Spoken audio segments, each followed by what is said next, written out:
Good morning.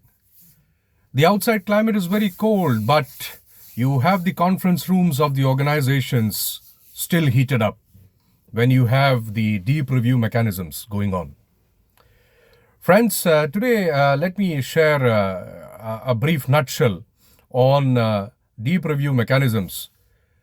The basic thing that the reviewing policies or the reviewing standards lack is when you are reviewing any department or any process, your more and more focus area lies into the person who is performing the task or the person who is executing the given activities. And we focus less on the gaps that are there in the process. Friends, let me tell you one thing. Review mechanisms are done not to audit the person, it is done to audit the process.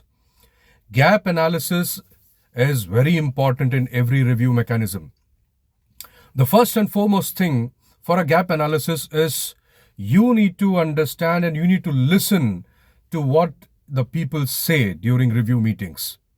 It is not to screw their happiness. It is not to make the climate inside the boardroom or the conference room heated up to 50 degrees and make them run away with their faces crying. No, that's not review mechanism. You are reviewing a process. And when you review a process, you need to have a 360-degree view to understand what exactly the problem is. I have been auditing n number of companies and taken off innumerous reviews wherein I understand that in the small and medium scale industries, unlike the bigger industries, the small and medium scale industries have a big problem of the ego. You have the midline people who are the real bottlenecks, who do not want to convey the vision of the top brass to the downline, wherein the downline is fully charged in executing any task that is given to him, but they lack in getting clarity from the midline people. The midline is the major bottleneck in such companies. In review mechanisms, if you don't address the problems created by the midline, then you are never going to achieve your targets or never going to get what you really desired. You will always end up into a blame game and nothing else. Friends, gap analysis is very important.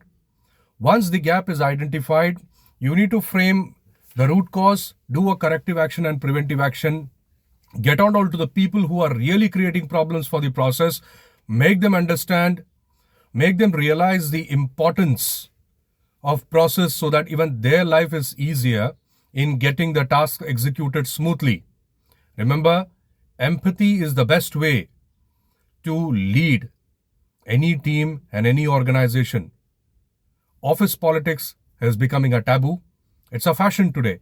But let's forget about all those things. It is going to happen in every organization. There's no organization that does not have office politics. But if the discipline committee is not going to put in their efforts to identify the root causes for the gap that is created, then forget about aiming success, forget about getting success, forget about progressing. You will end up always into blame games, wherein there will be a state when your real performers start becoming silent in the company, and that is the time when you are really going to lose people. Remember, retaliation is one way of resisting to the wrong practices happening. But if you're a good performer, start being silent, then remember that is a downfall, because that a silent player, that silence will slowly fade off, and end of the day you will lose a good performer only because of the mismanagement happening at the mid-level. Stop them from bullying things.